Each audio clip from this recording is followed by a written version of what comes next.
Hey everyone, welcome to the Gist with Joe.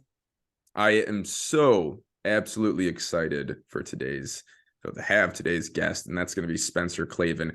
If you've watched my previous videos, I've actually discussed a little bit how I'm going to have Spencer on. Just very excited. So Spencer, he just published this wonderful book that we're going to talk about, How to Save the West. It just came in yesterday. For those of you who do not know Spencer, I'm sure you're going to know him very soon, obviously given this conversation, but I think that his career and his project is truly on the up and up. Spencer Klavan is a scholar, writer, and podcaster, and has harbored a lifelong devotion to the great works and principles of the West. After studying Greek and Latin as an undergraduate at Yale, he spent 5 years at Oxford University to earn his doctorate in ancient Greek literature. Now an editor at the Claremont Institute, he has written for many other outlets, including The Atlantic, the Los Angeles Times, City Journal, Newsweek, the Claremont Review of Books, The Federalist, The American Mind, and The Daily Wire. He lives near Nashville, Tennessee. Spencer, how are you today? Hey, Joe. I'm doing great. It's great to see you. Thanks for having me on. Thank you for coming. I've been a huge fan of the aesthetic. I've watched those interviews, and you're doing like the sweater with the blazer. Now you're doing the t-shirt with the blazer. So yeah, big. I'm a fan of that. I'm a fan of that. Oh, thanks, bro. It's funny. I have been like, because you watched Young Heretics, my podcast, and it was like all t-shirts all the time. Yeah. And then I kind of like grew up a little bit, and I thought the blazer. So you're talking to me on the day when I have finally landed on the new look. I think I love it. So I'm well, it's a good glad look. you like it. It's a good look. Thank you. So yeah, I mean, I wanted you to come on. You so graciously accepted that offer to discuss your new book, How to Save the West, Ancient Wisdom for 5 Modern Crises. So how I usually start off this show, though, Spencer, is I ask my guests to explain what the gist of their intellectual project is. And so maybe for this, we can tailor it a little bit and say, how about you explain your gist of your overall intellectual project? And maybe with that, explain what the gist of this book is, why maybe you wrote it, what was the impetus of that, and maybe you can even in this in that discussion you can even you can talk about you can just talk about the overall structure of the book. How about that? Absolutely. Yeah. I mean, it's those two things, the point of the book, the mission of the book, and my mission overall, my intellectual project. Those two things are very closely aligned. I mean, this book is right down the middle of what I am trying to do. And the way I've been putting it is it's a book that is based on the radical notion that the past has something to say to the present. This is something which seems obvious when you say it, and yet everywhere you look, you get the opposite message. We have a kind of cultural assumption that every good answer to every question was invented after the scientific revolution. Mm-hmm. Everything before that is obsolete, and that's extra true now that the world is being remade by digital technology, that there's just kind of all sorts of stuff on the horizon that nobody's ever seen before. And if anybody can lead us through it, it's the guys in Silicon Valley, basically, and the kind of gurus of our media. And what the book is about, and what my life is about, is that actually, as we go forward into these sort of unsettling times, the ancient literature of the Western canon and tradition becomes more urgent and not less. And that's because what digital tech really does, what the crises of our modern news cycle really do, is they dig up these old questions, fundamental questions, first principle level questions about what are human beings, what is their purpose, our purpose in the world, and what is beyond this world, if anything. Those questions are not new, even if the tech is new. Those questions, as you know well, have been around for as long as humans have been around. And this is a tremendously encouraging thing, because what it means is that we are not alone, that we don't actually have to rely on our own preciously pitiful mental resources and acumen. We have an enormous storehouse, a treasury of literature and ideas that come from the great traditions of Athens and Jerusalem, which is what I mean when I talk about the Western canon. I grew up in a house full of books. I had to gradually realize that that wasn't normal. It's like people had to explain to me that not everybody is lucky enough to, have all these dusty tomes on the shelf. And very, very quickly, I figured out that to be in a house full of books is to be in a house full of friends.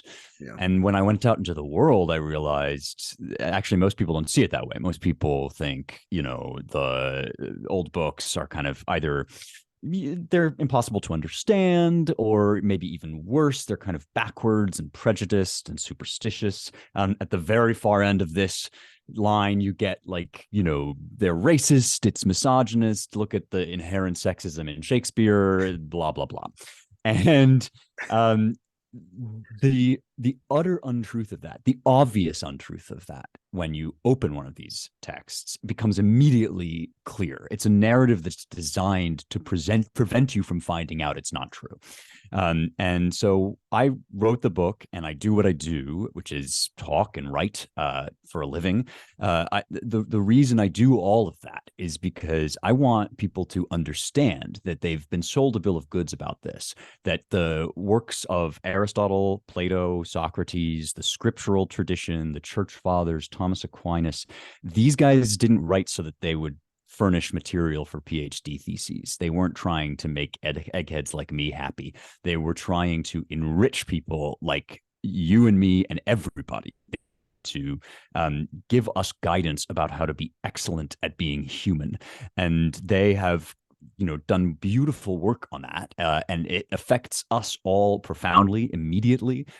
This stuff is for you. It's not against you. It's actually your resource, your friend, your guide, and that's what I want to give people. I want people to have ownership over that tradition, because I think that to be perfectly realistic, as the world continues to go mad, we're going to need it. We're going to need this wisdom. Wow, amen, brother. And that's the very, thank you so much for that explanation. And that's very inspiring. And that actually gets into really when I was organizing what I want today to look like. The first thing I did want to bring up, and you brought it about yourself, is that you want this. You said that you want the book to be a gift to people. The one thing that I respect and admire so much about the book, again, is its approachability. And I don't know if you were conscious when you were writing that, but it is very approachable. I started reading this. When did I pick this up? I started reading the book on Sunday, and I was nervous because I was like, oh, maybe I won't be able to finish it, because maybe I'm going to be grappling with the ideas. And that's not what I mean by this. Is I don't mean that to be an insult. What I mean is that I think what you just stated, you actualize that, because it is very approachable. It is very, like, I could give this book to my father, for example, right? A blue collar worker, right? Yeah. I don't need to have a PhD in classics to understand your points. So I don't know if this was a conscious effort of making the book so approachable or not, but it is. And I just very much appreciate that. So just to jump in on that point, please. if I may, I mean, it's great to get praise. Everybody loves praise, of course. But when you write a book, you realize that there's being praised just in general, and then there's being praised for the thing that you're aiming at. And that's the joy when something hits the target, So thank you. And no, it's totally intentional. I mean, I live by this mantra, which I don't think it's C.S. Lewis who said this, but C.S. Lewis is kind of the emblem of it to me, the great Christian apologist. And the mantra is, clear writing is clear thought. Whenever you sit down to write, you very quickly realize you've got these great ideas that internally in your inner life feel so clear and exact and obviously true. And suddenly you realize that there's a language in your head that's not verbal language. And all the connections between these ideas are actually not apparent or obvious at all. And the whole game of writing is to clothe this kind of weird, murky shape of an idea in words, in this medium that we have, this imperfect medium that we have for getting points and ideas across. And sometimes when I'm doing interviews or whatever, and I'm saying what's in the book, or even when I was writing the book, I think, geez, is this like too simple? Is this too obvious? And, then you think, well, actually, it's a point I arrived at after a lifetime of reading. So it can't be that obvious. It can't be obvious to everybody. And you realize the simplest things are always the most profound. And it's for this reason. It's like they've been honed. There is a kind of simplicity, of course, that comes from thoughtlessness. Yeah. But there's also a kind of simplicity that's like the finely tuned, honed point of a giant bludgeon, right? You and I got connected through the podcast I did, Young Heretics, and the first thing that I experienced when I launched that show was somebody wrote to me and said, "I'm listening to you on my tractor. You're talking about," I think it was the symposium, and I thought, until this moment, I don't think I believed what I was saying. Because I'm out here, I'm saying like, yes, this is for you. This is something you can grasp, whatever. And then I was like surprised that this guy was like, I'm farming and this makes sense to me. This enriches me. I feel like there's a new dimension to my mind now. And I was like, oh, well, I obviously have to do this for the rest of my life. Like this obviously is kind of like what I'm born for, because that's the whole game. Like that's when it works. And so I'm glad the book does that. No, amen. And like I said, I was thinking about so many people in my life, both people that are dear to me, like I said, like my parents, friends, people who are just acquaintances. I go, you really need to read this, because yeah, I mean, let's get a little frank about it.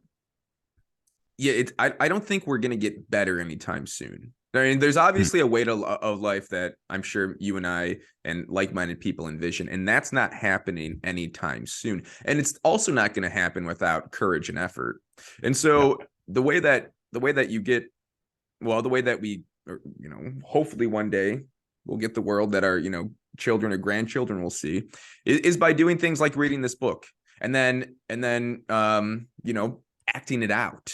And that's what we need to do. And then again, that's what I very much appreciate about it. So I was kind of I had my little structure, but I just, figured after that, let's just get into the weeds of it.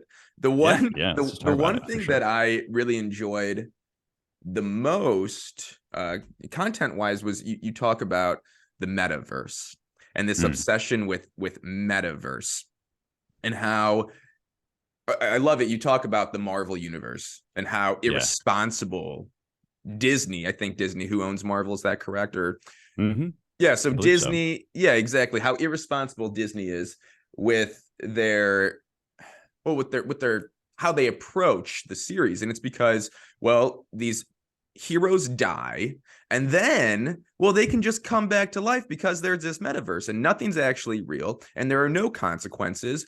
And this sends out a horrible message, right, to the viewers. But I was really contemplating that, and you just don't see the metaverse or this obsession with metaverse. It's not just in the movies that we watch. It's also in other media that we consume. And what I was really resonating with was you see the metaverse in television.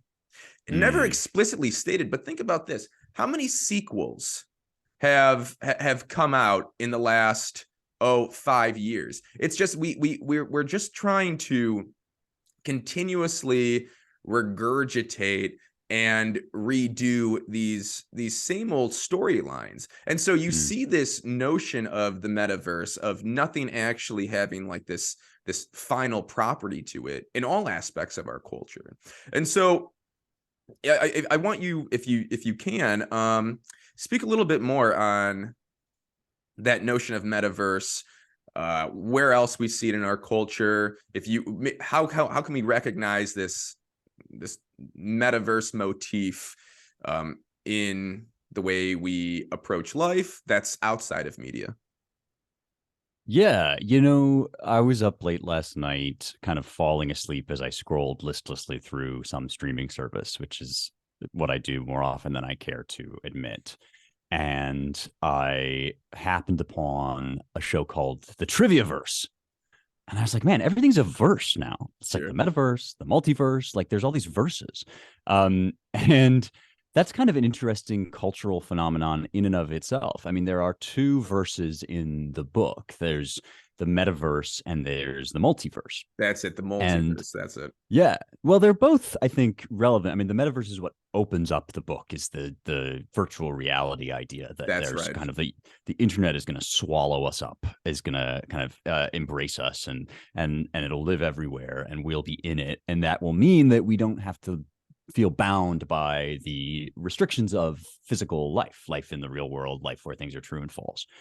And then the multiverse is interestingly, it's funny. You've made me think about it in a way that I've never quite thought about it before. But the multiverse is the idea that there are many different, what the Greeks would have called cosmoi, that is worlds. There are many different like pockets of reality.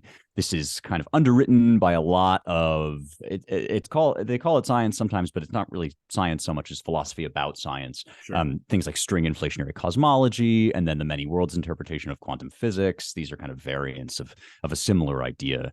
And what's interesting about both of those concepts is they both, by different means, they dissolve consequences, they dissolve limitations, and therefore they dissolve significance. Right? If what I do today doesn't have irreversible effects tomorrow, then really my actions are empty of content in a certain way. That's why we all know it sucks when like they dissolve Spider-Man into space dust, and we're kind of like, well, he's going to come back. Like, we know he's going to come back, right? So this is a good example of something very kind of common sense, widespread. Everybody goes to these movies. We all know sort of how this stuff works, and we know it's kind of unsatisfying. But when you start to ask why, you realize it's because underlying our art, as is always the case, Yes. art, culture's art always reveals its philosophical kind of presuppositions. It's not that art is about philosophy; it's that philosophy is kind of in the background of art always. And this idea of the multiverse in the Marvel Cinematic Universe, that like everything's always happening somewhere. Basically, if one thing happened here, then there's another universe where something else happened. Then the studio execs can write characters in and out based not on the logic of narrative and storytelling, but on the kind of needs of their financial imperatives, right? Like what actors they want to pay for and what they don't. And like we all know that that's a thing that happens in TV and movies. We've all seen a plot line where it's like, oh, the actress obviously got pregnant, so they had to like write her out of the season, and then she'll come back. Right. She's turned out that she's in France, for a year abroad, Yeah. whatever.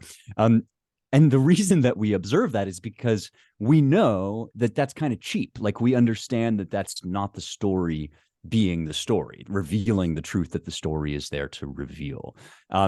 And so in point of fact, what's going on in our art is a little mirror for the shallowness of our philosophy without God. I mean, it's kind of funny to end up in that place when you start with like the Avengers Endgame, but you actually can. Like the notion that physical equations, physical science can account for everything about reality, ends you up twisting yourself into all of these contortions just to try to account for the things that are obviously not material, like virtue, right? And the soul, and the finality of death, at least for the here and now, the need, if anything, for a hope beyond death of a kind of supernatural world.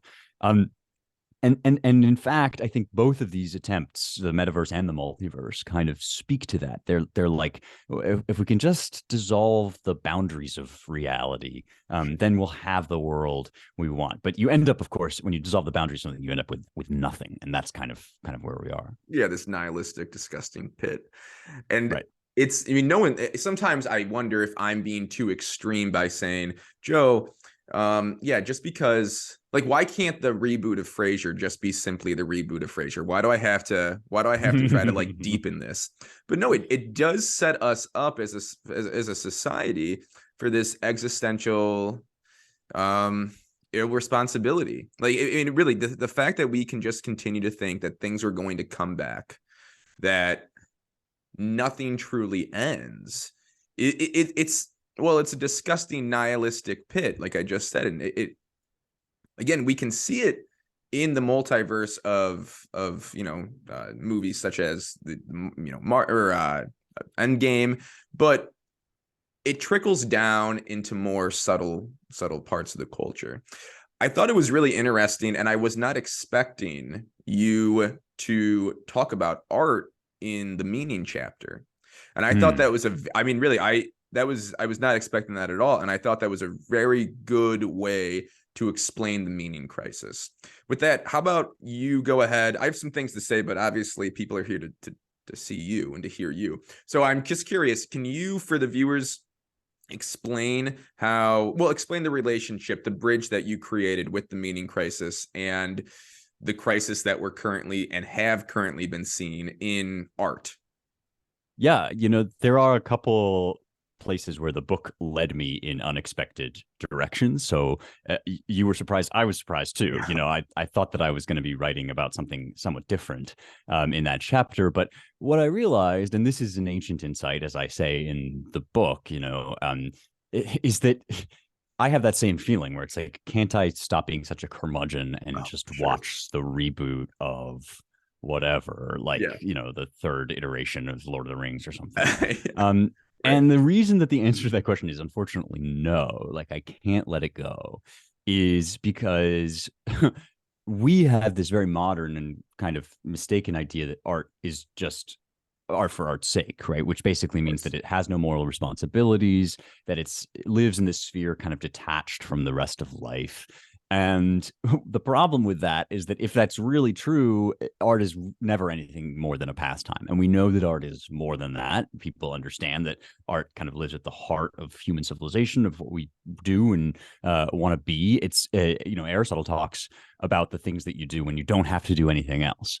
And that's just where we get our idea of the liberal arts. When you are liberus, when you are free, you don't have to work for a living. What do you take up doing? A lot of people take up painting, or they get interested in the opera or whatever. That's because this stuff has this intrinsic value that's incredibly riveting. And it's not just about its the pleasure it affords us. It's actually about what it reveals, the things it says that nothing else can say. Yeah. Art communicates in a way that nothing else can communicate. And if it didn't do that, we wouldn't need it. We would just tell each other information, right? We would never tell stories. We would just tell facts. And instead we have to say these things like, my heart skipped a beat. And already you're in an artistic sphere when you say that. You're already because you're not saying your heart did not skip a beat. What you're saying is that you felt that catch in your chest that comes along with the inner life of love or exhilaration or whatever experience you were describing. So fundamentally, what art does is it conveys something true about the world. And the world being more than just matter, the world has a moral dimension and an aesthetic dimension. The beauty that we find in art is related also to the judgments that we make about art or about the characters and their actions. Cicero talks about rhetoric in terms of these three things that it does: movere, docere, and delectare. It moves us, it teaches us, or instructs us, and it delights us.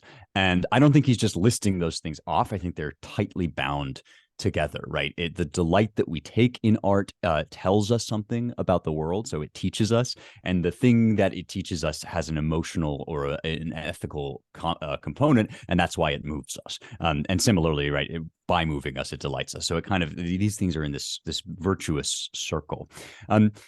The mechanism in ancient philosophy for how this all works is called mimesis. And that's what the chapter of meaning is all about. Mimesis is a Greek word you probably know already, meaning imitation or replication. And the word for a thing that is imitated, the object of imitation, is a mimema, the imitated thing. And this is where, in fact, we get our word meme. So once again, it turns out that this stuff is very current and subcutaneous in the culture. We all know memes. We all go online and we share the distracted the Wojak or the distracted boyfriend or the success kid or whatever. And they're memes because they get replicated. We reproduce them over and over and over again. And we have this word because of Richard Dawkins, who is one of the so-called new atheists, who basically argues that the theory of evolution explains everything. It doesn't just explain the transmission of genes, the replication of human biological structures and their endurance when they succeed. It also explains the replication of cultural structures. And so as genes are to the body, so memes are to the culture and to human civilization. And this is kind of this totalizing theory of mimesis.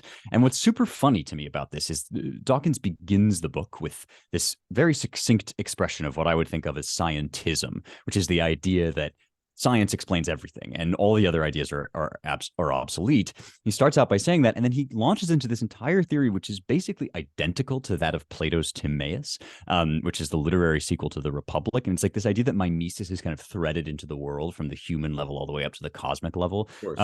This is right in Plato. There is a difference, though, and the difference is the frame of reference. When you imitate, when you replicate, you are imitating something. There is something being replicated, some reference point that everything's pointing outward toward. And that is what we mean when we say meaning. I mean, fundamentally, when we talk about meaning, we say, well, I have this piece of paper with these scribbles on it, and the scribbles point to something. They kind of have they have a little indicating function that says they point to like, my wife is getting groceries tomorrow, or like my husband is whatever. They have like, that's what meaning is. And even when we say that there's meaning in a piece of art, we mean that behind it or in it, there is something other than the mere fact of itself. What Dawkins denies is exactly that. He denies meaning. And I think that's a perfect kind of encapsulation of the kind of scientism and the meaning crisis. Is we live in this world of constant replication, but there is no designer, there's no final frame of reference, there's no ultimate reality that everything is pointing toward. And this is a recipe for chaos. The new atheists often try to protest against this. They try to say, like, no, we can preserve morality, we can preserve civil society, all that stuff through all these ways. But none of their arguments about this make sense as far as I'm concerned. And they're almost not worth kind of like going into in great detail because they fall apart so entirely.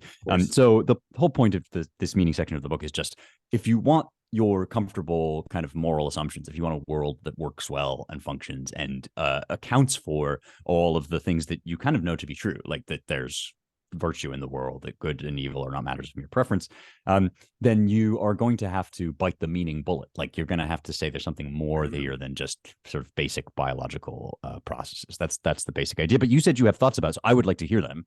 I'm here. I'm not here to listen to myself talk all day. No. I would love to know what you have to say about it. Well, it's exactly why I consider myself a very devout Roman Catholic. Okay. Mm-hmm. And I was not always like that. And the thing that the two things that eventually brought me back into the faith after being a, self-proclaimed angsty atheist in my early 20s was specifically Dante, and also just the observation of beautiful art. So in my undergrad, when I was an undergrad, one of the things that I majored in was art history. And I remember being in the lecture hall looking at this very ugly art. And even if it was beautiful, right? So I'll just say this. You mentioned art for art's sake. I mean, that's the slogan of the Impressionists, right? Of Monet, Degas.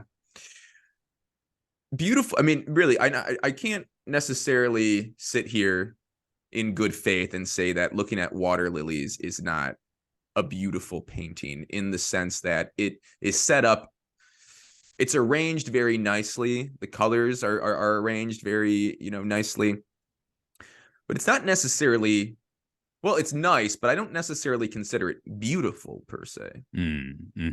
And the reason why I don't necessarily consider it beautiful per se is because, well, beauty means something more, and it's exactly what you just got done explaining. I would honestly, I would argue even that something, like even maybe a color field by Rothko might be more beautiful than Interesting. than you know, Degas rendition of ballet dancers. Because what a Rothko is going to do, if you know, look into a color field, right? And Rothko, although again a huge atheist, I think Rothko was possessed by a good spirit, and he talks about this himself. You know, he talks about how, you know, his yearn is actually to grapple with the existential realities of life. And so, you know, Rothko, yes, an atheist, but I do think, because I'm a fan of Rothko, so I do hope and I pray and I think that, like I said, a spirit, a godly spirit, right, was possessing Rothko at the time to create these things. But yeah, I mean, I think that an individual can get something more out of, like I said, just a brown color field by Rothko rather than, you know, art for art's sake. And I love how in my notes in the book, I wrote there are memes and then there's art. And you say memes all the way down. And really, it is memes all the way down, because we can express in our physical expressions, right? Whatever that looks like, whether that's being a good husband. I can be a beautiful husband. I can be a beautiful father. You can be a beautiful student. You can be a beautiful clerk at the local grocery store, right? Or you could just be a beautiful citizen. Or you could be, and so that's a more artistic way of living life, or you could just be a meme. And you see this in, I mean, Spencer, I'm going to guess that you and I are approximately around the same age, right? So you and I are, you know, in the same generation at least. And how often, I don't know if you remember in the early 2010s and even now, just how popular this like ironic kind of way of just existing was and still is. I mean, like ironic clothing, ironic. I remember like green text on 4chan. Like just everything has to be ironic. You're not actually living beautifully. You're not living like a piece of art. You're not living as an artistic symbol of God. You're living as a meme, and it's just very destructive, and it's a very ugly way to set up your life. So I don't know if you haven't. It looks like you have some thoughts on that. Yeah, absolutely. Yeah, absolutely. I like that distinction between memes and art a lot, and it's telling precisely because memes can be art. I mean, what you're saying is not that like no meme has ever achieved artistic significance. It's just that, or at least I wouldn't personally say that. But if you are only a meme, that's what makes you, to use another language from another meme, an NPC, right? A non-player character, right? Like the guy that takes himself purely out of a memetic desire to imitate others, or just takes his script from something else. And if there's only imitation, that's kind of all you have. Rene Girard is really I was going to say, this. You mentioned Girard twice, but the Girardian tinge of that chapter, I got so excited about it because, you know, off the air, we were talking about my, my psychology practice. And that's another thing. I am a huge fan of Girard, and I think that tons, I don't want to like put on the record. I think that a lot of mental health issues truly exist within this memetic desire triad, as Girard says. And as you said in the book, I mean, when you don't actually know the object, or when you have no object in which you're actually desiring, and you're just desiring the subject, well, then it's a mess. And we all are trying to strive for this object. And you so beautifully, you know, towards the end of the book, crescendo it all and say, no, it needs to be God. Ultimately, what we need to imitate is the life of Christ. You don't explicitly state that, but I'll go so far to say that's probably what you think, right? It's a very incarnational book. It's a book at which the incarnation is at the center. And the only reason I think it's not more expressly incarnational is because of what I show my hand about this in the book, you know, that it's kind of a tactic. I want everybody to become a Christian. I make no bones about that. Amen. But amen. Yeah. May it be so. But Deus vult, you know, but like, but a book that said that would be so much static to a lot of people because of where we're starting from in our culture. And evangelists, I think, misunderstand this often. They think, oh, an opportunity, which there's lots of opportunities for evangelism out there. There's like people are hungry. And so the minute we get into that kind of conversation, we immediately I feel this like, I have to get all the points of the Nicene Creed across right now. This person needs to know about the virgin birth, like, and they need to know that like immaculate conception is not actually when the virgin birth. It's like about Mary and what, like, those things can all be true at the same time as they might not be the thing that the next rung on that person's ladder. Let me talk for a second about Rothko and Dante. Oh, please.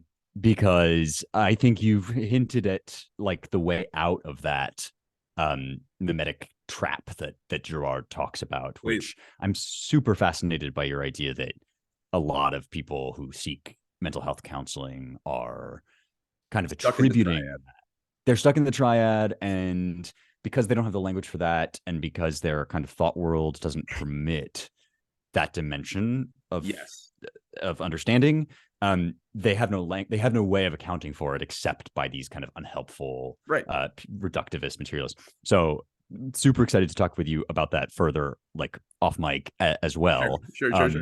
And here, but let me just say something about like your point about Rothko.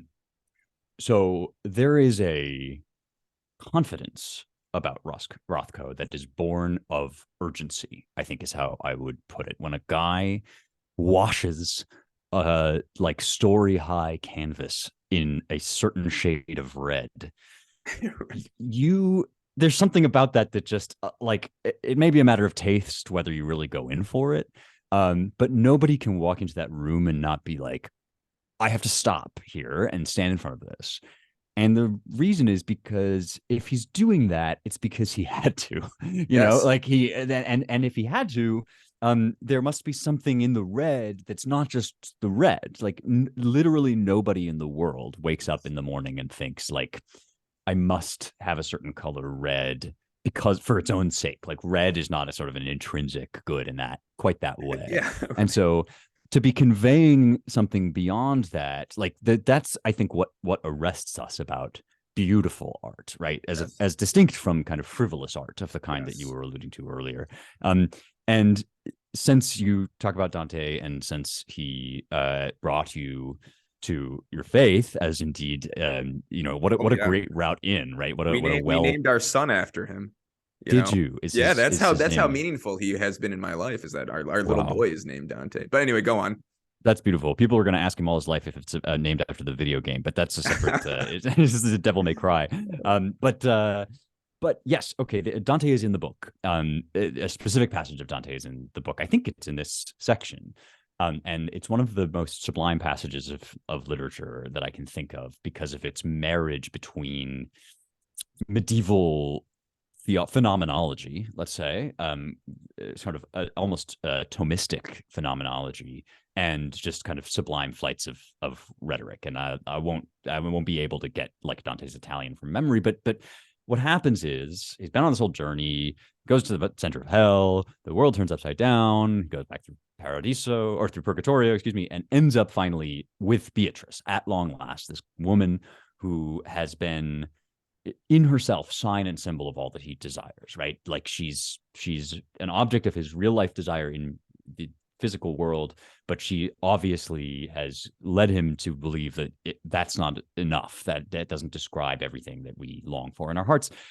And she starts taking him up the spheres, and they are, as I recall, they are Aristotelian spheres. They are just like, you know, the kind of what Eudoxus of Cnidus nailed down and Aristotle picked up in the De Caelo, like, you know, Earth, and then kind of radiating outward all of these spheres until you get finally to the Empyrean, which is beyond it, where God is. And he says, and so a modern will come to that and think, well, beautiful poetry, but unfortunately, it just doesn't conform to what we know about astronomy or whatever, right?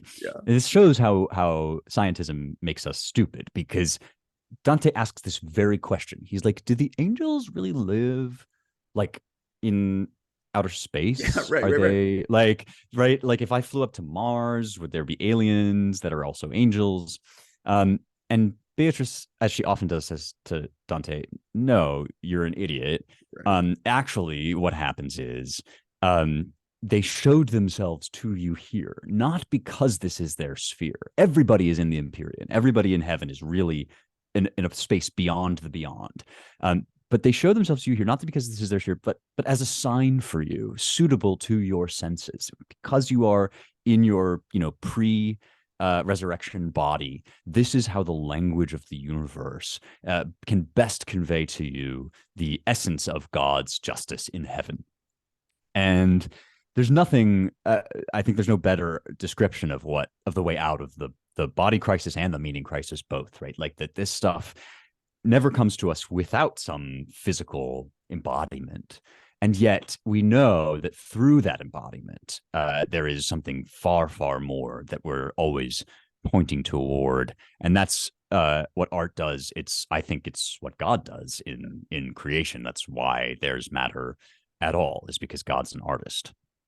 And I don't know if he even explicitly said it, and God is an artist, and it grips. That's I mean, I try not to sound too reductionistic about this, but good art grips you. It pierces you. In Bernini's The Ecstasy of Saint Teresa, Saint Teresa is being literally pierced by God. If anyone at home is not familiar with the sculpture, please look it up. The Ecstasy of Saint Teresa by Bernini, and it's the pleasure and pain all at once, and that's Saint Teresa is there being pierced, and that's again that's what art should do to you. It should pierce you with greater wisdom, with greater information about the highest truth, which is God. And it's so interesting. So we're speaking here about the sort of 180-degree difference between a materialist understanding and a spiritualist understanding, or what I would call a hylomorphic understanding, right? The fusion of soul and body. And as you, I'm sure, know, that sculpture, right, there is this long and kind of prurient history of talking about, I mean, we can say frankly, of talking about it as if it represents sexual ecstasy, right? Like that she had some kind of, she's chaste, but she has this sexual ecstasy in communion with the divine. And, you read the account of it, and it's, of course, very easy to draw that comparison.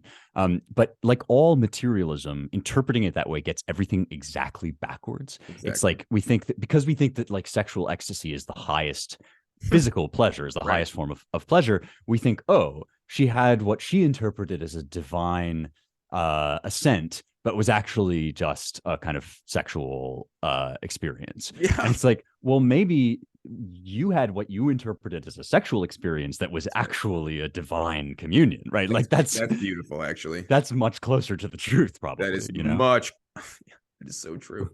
Yeah. I don't want to spend all the time talking about Dante, but I really could. I just want to throw this out there because I'm very curious to see what you think. I'm trying to write something right now and actually present at a couple conferences. I'm worried you have to do, especially in the field of psychology, because if you know anything about the field of psychology, it's obviously under the banner ethos of a particular way of thinking. So it's hard to sometimes share these ideas in the public. But I think that Dante and Virgil it's the best therapeutic relationship between patient and client that I've ever seen. And so I mean, it really is, because do you think, what is the goal, or what is the role of the psychologist? Well, the role is this is your first classes, right? To help people with their mental health goals. Okay, that's pretty general, right? Yeah. But I have many thoughts of that. But okay, well, what were Dante's mental health goals? Well, all true mental health goals, right? The goal was to be in union with God, right? And Virgil helps with that, but he only helps so far because he can only go so far. And eventually he has to leave Dante. And eventually everyone has to leave Dante. And Dante can only really reach that goal by himself, but he has the guidance, the true guidance in the true therapeutic relationship of others, of Beatrice, of the saints, of Virgil specifically, that can lead him to a particular point. But then you have to take that leap and you have to say, in good counsel, like Virgil did, I have to leave you now. There's only so far that I can take you, and you must eventually, or you must now really conquer this goal by yourself. So I just think that, I mean, really, in this whole conversation, what I would say, the gist of it is that read Dante, and you're going to be a better person. That's my pitch. Well, amen to that, brother. Absolutely. But yeah, okay. There is so much here. This is really rich, and I hope you'll at least send me this paper because it sounds great. I mean, like, it's kind of funny to me that you say like you can't really talk this way in psychological circles, because I know exactly what you mean immediately, and I'm sure it's true. And it's like, okay, so you're telling me that psychology, a discipline that is literally named after the soul, right? Psyche is the Greek word for soul. Like, psychologists can't talk about this stuff. Like, who can? If not, who can? You know? So okay, by way of addressing this idea, let me kind of lay out my own understanding of the Inferno, which is not particularly original, but will, I think, speak to what we're talking about here. You know, because like I have a very amateurish grasp, you'll have to forgive me, of this discipline and some of its kind of streams. And one stream that I got kind of interested in was internal family systems. Oh yeah, because so okay, you obviously I know it well. You know a lot more about it than I do. Yeah.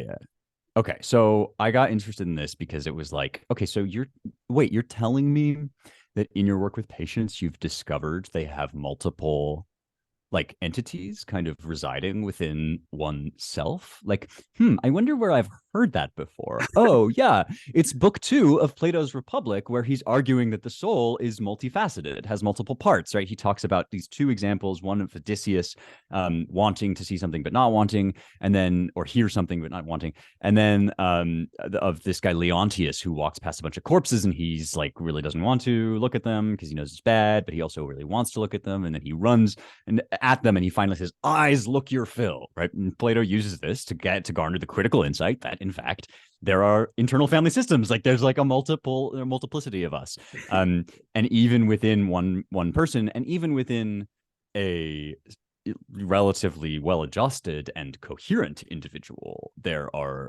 there's more than one kind of entity, which is how we can even speak about ourselves as self-aware, right? That if you're self-aware, there's something in you that's aware of you. Aristotle this is one thing I quote in the book. Aristotle talks about like the eye cannot see itself, and we also discern that we are seeing. So either there's an infinite regress or there's something that sees that it perceives, right? And that's kind of how he gets to what we would now call self-awareness. What eventually becomes the scintilla conscientiae, the spark of self-knowledge. And it is divine. I mean, it's what is in us that makes us kind of the most divine thing on earth. You know, for all that we suck, you know, that is our role in creation. So why is this related to Dante? Well, that tripartite view of the soul that Plato has, which he works out in the Republic and is fundamental to his notion of justice, is that there are at least 3 primary colors in the soul, if you want to put it that way. There's the logos, which is the rational part. There's the thumos, which is the part that feels courage, your daring, your gut. And then there's the appetitive part, the part of you that just desires, and it's kind of consists purely of unedited and uninterpreted wants, just kind of the raw fact of having desires. And eventually Aristotle will go on to say, like, plants have the first kind, and then as animals get more complex, they develop these other forms, but once you get all of them kind of in full, then you have a human being. And Dante's Inferno is structured in part according to this exact model. The 9 circles are ringed into sins of logos, sins of thumos, and sins of the phutikon, or the epithumatikon, or however you want to describe it, the appetitive soul. And they are in inverse order, precisely according to how noble they are, because nobler things fall further when they fall than ignoble things. And so you start with the kind of concupiscent sins, like Paolo and Francesca and those folks who sin for love, or sexual desire or whatever, and then you get into the thumos, the kind of like excesses of courage or anger or rage, whatever, violence, and then finally at the very bottom you have betrayal and the misuse of logos, of reason. transcepting that, to use a beautiful, if kind of oft used, ill-used word, right? Cutting through the heart of that is this one distinction, which is, I think, much more Christian, about the orientation of love, right? Where is your love pointed? What's your appetite leading you toward? And so all of these parts of the soul, right, have like a good and a bad version, defined primarily by whether their love, their desire, their orientation is inward or whether it's outward. And when I talked to Catherine Illingworth, who's my friend and is a great Dante scholar, she's like, heaven in Dante can work with even a drop of love that is outward, that is oriented outward. So that's what the like threshold to purgatory is, like people who just got one iota over the finish line. But if you're wholly consumed by inward love, whether it's love of your desires, love, pleasure or violence or whatever, that's how you get damned. It's how you damn yourself, right? The moment when the world turns upside down in Dante, which is where Virgil is ultimately going to have to, it starts Virgil on the path toward where he's going to have to leave him, is the moment when we've gotten over the perversions of that love, the kind of like lack or emptiness or evil. And we can begin to build back up into like, sound love, placing the soul on a sound footing. And you do see this with people, right? There's people who are obviously suffering from like a defect, that's kind of like consuming them. And then there's people who are just trying. C.S. Lewis talks about the grammar of virtue, right? The building blocks are there. But what's so beautiful about Dante, and it happens right where Virgil leaves him, is that that's when you get there, when you've kind of arranged that soul structure in what Plato would have called decay, justice, the right kind of organization of it. That's not the end. That's the beginning, right? Once you've learned grammar, then you can write poetry. Amen. And justice doesn't consist only in punishment. In fact, punishment is just the kind of shadow side of justice. Real justice is the orientation of heaven, right? Where there are so many different ways of being good, of doing good, of loving God, right? And so we think of like Christianity as kind of it fixes you in this kind of like still eternity with the choirs and the harps and the angels and whatever. But it's like, no, this is an adventure, and this is an infinite adventure toward a good that is infinitely high. And so actually, like, it's when death comes and the afterlife begins that the great dance ensues, where like you don't have to worry about fixing the problems anymore. And a good psychiatrist, to come back to your theory here, right? A good psychologist will recognize that point. My dad had a great therapist. He talks about this in his books. Will recognize that point and will then say, I've taken you as far as I can go because I'm a doctor and you are a human, and your job now is to kind of like chart a new adventure. So I think it's a really cool idea that like Virgil knows when that point is, and it's a good interpretation of like why he has to go, even though it's very sad. And it is sad, and it's, we call it in the profession, it's a sterile term, but it's like, you terminate the client or you terminate the patient, and with that, you let them go, and it's, you get the person in counseling to a place, in my mind, where it's like, okay, and you touched on this too. It's like, are they able to love correctly now? And I mean by that, are they able to understand that someone exists other than them? Because that's like love in the truest form, right? Is that this notion that you're willing the good of another. And that's very important. You're willing the good of another for no egotistical gain. Yeah. And so hard. It's like, it's so hard, but it's everything. Yeah. And I think really like one of the main aims of psychology, although you can't say this, is right to help people love correctly. And I think there's a quote in the book from Iris Murdoch, who is one of the great Platonists of the 20th century. And it's such a devastating line. She says, love, and so art and morals, is the incredibly difficult realization that something other than oneself is real. And it's like, that's why the reality crisis at the beginning of the book is, because it's like, that is kind of what we're all about. And that's the simplest and the hardest thing to do. Yeah, and Charles Taylor talks about, he talks about the buffered self. I don't know if you're familiar with that. but it's really like, there's a lot of parallels to what you're writing about and what Taylor writes about with this notion of the buffer itself and how we need to break free of the buffer itself. And that's obviously one of the most difficult things, especially in our current, time to do. And well, how do we break through the buffer itself? Well, it's, I was listening to a Bishop Barron lecture once, and Barron uses the three transcendentals as the way to hopefully break through the buffer itself, right? The good, the true, and the beautiful. And in many ways, I mean, again, and you never explicitly state it, but this whole book is discussing the three transcendentals of the good, the beautiful, and the true.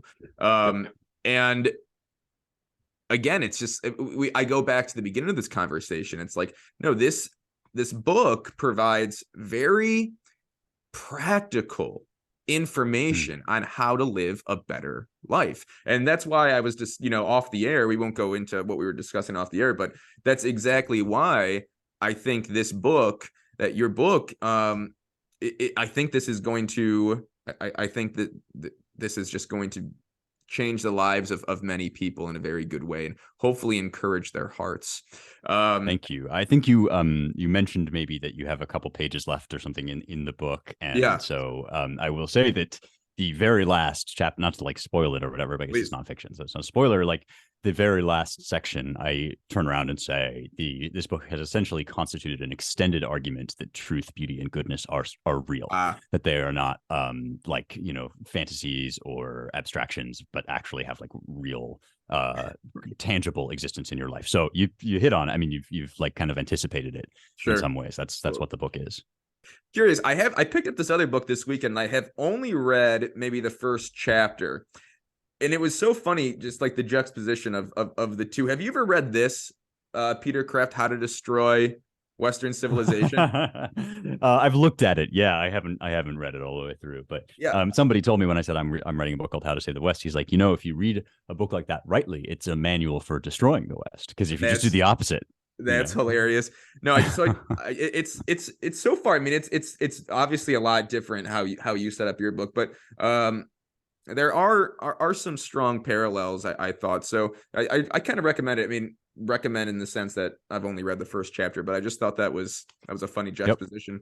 We talked a lot about. Well, in many ways, we're talking about God, right? And I'm thinking of this notion of exodus and redidus, this exiting from God and coming back to God, and that's how really we live. I mean, and again, in your book, subtly you are making the claim that, listen, time is not necessarily linear, right? It's this cyclical process, and we have to come back to those ancient thinkers. Right. Whether we can categorize ancient thinkers as the Greeks, as, Jewish wisdom, we can think of it as scripture, whatever, however you want to characterize it. Right. Because we live in this cyclical reality, we have to come back to these individuals who really were contemplating the first things. And that's interesting. Yeah. Go on. So now that, now that God's dead and that we live in this age of scientism, we still have this yearning to replicate this exodus and redidus. We still have this yearning to come back to God. And so you can't take that away from the human heart, right? Intrinsically, we're all doing that on an individual level, but also in a cultural level. And so when you have no God, though, and this is exactly what we were kind of discussing this when we were talking about Gerard, when you have no object, when you have no first or true object, what you do is you have to make them up. So it's like people are still trying to live out these religious principles. And so I was thinking about Exodus and Redidus, and I was thinking about how, God is dead, and what is the object now? What are we trying to mimic? And I wrote down, I wonder if COVID and the pandemic and specifically the scientism in the COVID pandemic and the fallout of all that, and then the social justice uprising, specifically with George Floyd in 2020, is that the new Genesis? Is that the way that is that our new creation story? We're always searching, and we're going to always use the same language and the same motifs to try to describe existence, right? And so as a civilization, we need a Genesis story. And I've been so curious whether or not that these two particular things, the scientism and the social justice that occurred specifically in 2020, 2021, is that the new like scripture, right? Is that the new story of creation? And it worries me. And I'm just curious what your thoughts are on that. Yeah, I have a buddy, James Poulos, who I really admire and respect, and he's he's in the book and he's on the back jacket of the book, and he talks about year zero, right, which is a Soviet concept, but it's not just a Soviet concept, right? That you're gonna turn over a fresh page of history, and everybody kind of wants that because the real history is very messy, and I think that's part of the revulsion that we have about all these quote unquote systemic problems. That buzzword has real stickiness to it. Systemic racism, systemic injustice, systemic inequality. I noticed kind of early on, it's like as a Christian, you can say like there are all of those things. Actually, there are systemic problems everywhere you turn in the world because the system is broken. Like because Eve, and Adam, and like, and so there is something true to the systemic charge. It's just the thing that's untrue is this notion, the scapegoating notion, right, as Gerard would put it, that the thing that's kind of systemically wrong is you, right? Is like this group of people, white people, men, straight people, whatever. And of course, that's always like, the Bible portrays that as the oldest self-deception in the book. And that's kind of the problem is not the claim that there are that there's real sin baked in. The sin is baked in. The problem is that is the idea that we are clean from sin. And if we are clean from sin, it follows that others must be the source of systemic injustice, and therefore others must be remolded, expunged, whatever, which will lead to year zero, which will get us to a fresh start. And so this illustrates, I think, the really tight connection between year zero claims, year zero longings, and genocides and other nasty, ugly stuff, right? Because actually, if you're going to have a fresh start, you're going to have to get rid of sin, and sin is in the heart of man, and so you're going to have to get rid of people, and that is like why this stuff is so ugly and leads to such ugly places. So you're right to be unnerved by it and about it. They say the owl of Athena flies at dusk. And as we're talking, I'm thinking most people, when they write a book, they write the introduction, the conclusion last, because then sort of what you've written and you can write meaningfully about it. And I am thinking, it's like, if people are out there listening thinking, should I buy this book? I would say, like, get the book. And even if you're not like really a big reader, read the introduction. And I hope that you'll be then tempted to keep going, but you will get a lot of kind of what I'm saying, I think, distilled in that opening. And one thing that I say is, like, it's true, there's a canon, there are a lot of texts that we love and admire and keep kind of in a hallowed place, but it's also true that as history progresses, different parts of the canon become urgent in different ways. And so sometimes you get this thing, the quarrel of the ancients and moderns, the idea that we've suffered some sort of irreparable break with the past. But it's actually, to me, it's much more like there's this big ocean that we have of wisdom, and things come bobbing up to the surface unexpectedly under different conditions. So under digital conditions, something like Plato's Timaeus suddenly becomes a much more, urgent text. I mean, and a much more immediate text than Plato's Republic, which felt more immediate in the age of the Cold War, let's say. And so you're right. Like these things do come around. The whole last section of the book is about the cycle of history, the cycle of regimes. Things do kind of repeat themselves, or at least rhyme. And yet we always have this kind of longing, which we can place rightly or wrongly, this longing for a fresh start, some future where every tear shall be wiped from every eye and all things shall be made new. We've talked now a lot about the wrong version of that longing, so let me maybe talk about the right version of it, which comes from another friend who interviewed me at the Madison program over at Princeton. And she quoted at me this passage that I knew from Lewis, but hadn't included in the book, about from the discarded image, which is about the medieval era. And she said, Lewis says, you know, you are, when you encounter medieval thinkers, you often find them looking backward, and you find them looking backward in a kind of gloomy way. And I find this very personally encouraging, because I too often find myself looking backward in a sort of Sure. gloomy way. You know, I quote in the introduction this guy Marcus Aper from one of the dialogues of Tacitus, like, humankind is always anti-present. Everybody likes to look back at the past, and it has this kind of glow of nostalgia. And Lewis says, but there's a curious thing about this, which is that looking back at the past and understanding the past as somehow better, somehow nobler, golden age, right, didn't actually make medieval thinkers gloomy. It didn't make them constitutionally sad, even if it was a melancholy thing that they were doing. Sure. It made them very hopeful. It meant that if we had fallen from grace, then we were also could be headed toward grace, that we could be, reaching out to a return, which is a word that's also become very popular online, right? To return to that original state, the longing for that untraveled country. And we have so much in our culture, in our public rhetoric, that says our past is evil. It sucks. The roots of this country are racist. The roots of our civilization are colonialist and evil, and it's incredibly demoralizing. Not to mention untrue, right? Like it is in fact the case that there are beautiful and great things in our past,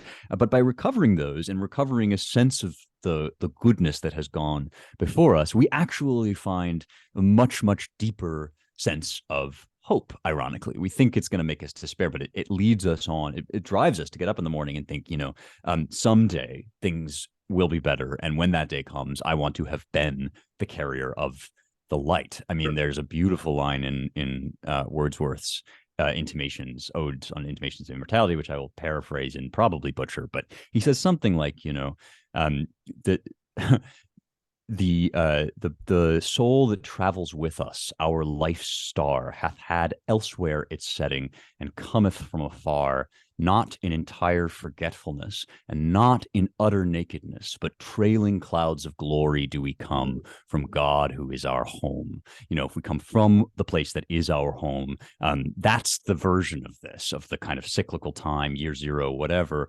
All of that is a misplaced perversion of this deep sense we have that we are going somewhere good, and it's actually not here and now. I know it is not here and now. It is very Amen.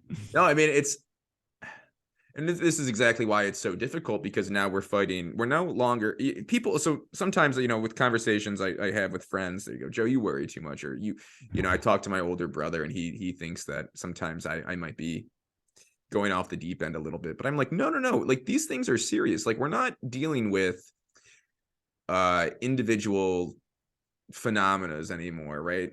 It's not just like one protest, it's not just like one incident. I mean, no, this is a religious ideology now, and we've seen what has happened when two religious ideologies have clashed before. I mean, we can look back at antiquity, we can look back even in our modern time and see what the result of that is, and the result of that sometimes is heavy casualties, and it's very scary to think of it like that. And I hope that that's never, I hope that we find a different way. But in many ways, obviously, and we even see it now, there are still casualties, not necessarily like life and death casualties, but you think about, what cancel culture is, and you think about how people are getting. I mean, what is Peterson still fighting this battle against the College of Psychologists in Canada?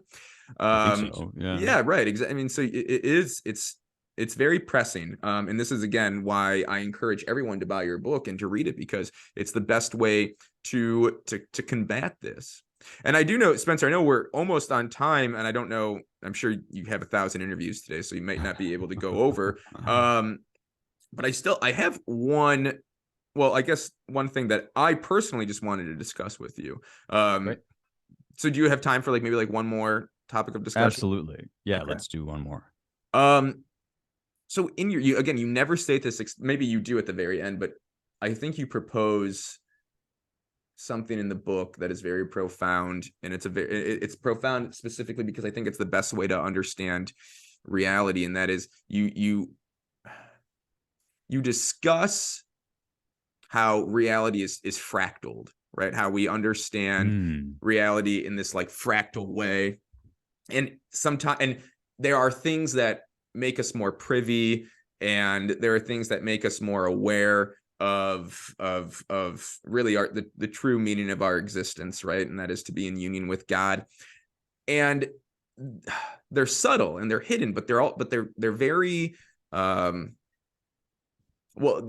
we use them every day. So like, for example, like language, right? I mean, in your book you discuss how really, like, if we truly understand language, I think that's a great way of truly understanding truly understand our connectivity with God, right? So it's like, I forget in which chapter, but you discuss how a word is simply, right, a series of symbols, right? So it's like, and they're not every word is an onomatopoeia, right? So it's like like CUP, cup. Well, what is that actually saying? I mean, you can arrange the letters C, the letter U, and the letter P in a certain way. But again, like, a spirit needs to engender that symbol, right? So it's like, I can say cup, and I know that this is a cup. I know that cup is not my phone, right? And language is a great way, so if we really understand how language is set up, well, we can understand how, it begins to, you begin to see more fractals, and you begin to scale up. And eventually it leads us to, how are we set up? Where, you talk about this, we are not just clay jars, right? Our bodies are important, and we are engendered with the soul, right? And so you see this connection. It's like, okay, well, we are like humans, and how we're set up in the relationship between our body and soul are like language. It's like language, right? It's the same, it's a similar relationship. And this begins to scale up and scale up. And ultimately, I think that when you realize these relationships, you just get to a closer understanding of our connectivity with God. I don't have a question per se, but I just wanted to discuss this with you a little further. You do not need a question. Yeah, you're speaking my language, so to speak. This is great, and I think you've put it really beautifully. Jonathan Peugeot and I talked earlier, I think last week, about this fractaline nature of the glory of God. The glory of God is fractaline, and I find this very compelling. It's also consonant with an ancient concept, which the ancients obviously wouldn't have known to use the word fractal or thought to talk about it this way, but they did talk about man as the microcosm, the microcosmos, the small universe, the little world is man. And this is in evidence in the Timaeus, for instance, because we can do things like math. I've kind of talked about the things that math can't do. So now let me say some of the wondrous things about mathematics. The fact that we have within us the capacity to understand a notion like two, which is nowhere in the universe, right? There are no twos anywhere. There are only two things. And yet we are able to abstract that away. I think in the book I talk about, if you see two apples and two oranges, there is something in you called the soul, which says these are the two-ness is shared. There's two here in both places. And what that means is that there is a little model in our world for the big structure of things, for the kind of overall arching reality. For the Stoics, this is called the logos, right? And it's the logos that kind of threads through all of creation, which is identical for Stoics with God. And it's also the logos, which is in our minds, which teaches, we talked about this earlier, this is the rational part of the soul. And so this is very closely linked, of course, and picked up and played with in John's gospel. In arche ein ho logos, in the beginning was the word. And it's funny because it's been much remarked upon that the word is a really weird translation of logos, that there are all sorts of other things, reason. And Thomas Jefferson lamented that it wasn't in the beginning was the reason, because then we would have a different idea about human rationality. But I think Jefferson was quite wrong. I think that this was a masterstroke on the part of the early English translators of the Bible, because logos is fundamentally represented in language. When we do language, we kind of give outward form to the ineffable inward reality, which is logos. And so for that reason, right, there is a very tight connection between dialogue, the dialogos, sharing of logos, and logos, simpliciter, logos, full stop. That is really very core, very much at the heart of what John is doing in that preface to his gospel. And the way I know is because what's he hearkening back to? In the beginning, God created the heavens and the earth, and God said, right? He's identifying something foundational about the way God made everything that is. John puts it, without him, not one thing was made that was made. His word is some essential, aspect of him. It's his person, one of his three persons. And so the creation of the world was an act of language in some fundamental way. I mean, Augustine meditates very profoundly on what that means. It doesn't mean like that he has a tongue and that he spoke and whatever. It's much closer to, what we do when we do language is the like derivative kind of human version in the physical world of what God does everywhere and always by sustaining the existence of all things. And so our use of language, which has the structure you propose, it's kind of symbolic. It involves investing things, material things like sounds and markings on paper. It involves investing them with form that goes beyond their rudiments and the bare facts of their component parts. And that's what God does when he creates the world. We are form and matter. We are a kind of language, and we are language using beings because God is, and God created us. Amen. And that's why, words are, we live in a society where words are just not important anymore. Like, stop calling people Nazis. If you really like, I mean, like, I'm sure people who are probably viewing this don't necessarily do that, but it's gonna, you go mad just hearing how people are just really doing and then that's like, well, people are doing the opposite of the structure of language, and it's telling. I mean, and so it's telling that there's all this soul dysphoria, as you put it, and it makes sense that there's so much soul dysphoria because we don't even interact with language correctly anymore. We really don't. There's the book. Maybe I'll leave you with this. There's always stuff that gets on the cutting room floor, and one thing that initially in the book, the whole thing is conceived as under the heading. Each section is under the heading of a different word. Many of them are Greek words, and that's still true. Even though I decided not to kind of obsess people over like this is the ousia section or whatever. Sure. The reality crisis is a crisis of ousia, of being, of essence, of what is an ani. The body crisis is of hylomorphism, hule and morphe, form and matter. The crisis of meaning is a mimesis crisis, as we've discussed already about imitation and mimesis. The crisis of religion is you could put it a lot of different ways, but I would put it as a crisis of logos, a crisis of what our language means, and the crisis of the regime is a crisis of anacyclosis, of the kind of repeating cycle of regimes. And words are not just like things that you bandy about or pervert. They actually have like life of their own, which can preside over a text, even if they're not made explicit. Amen. Well, I will be honest with you.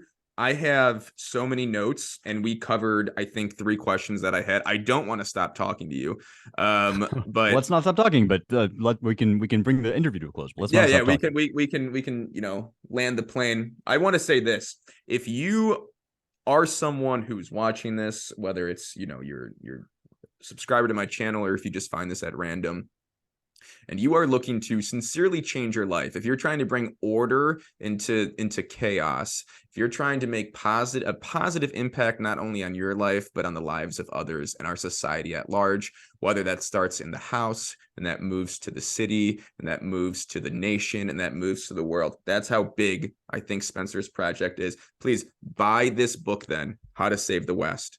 Sincerely, it's going to be a game changer in your life, and truly one of the best books I have read in a very long time. Spencer, thank you so much for coming on. Thank you, Joe. It's been a total pleasure. Really appreciate it, and let's do it again. Thanks.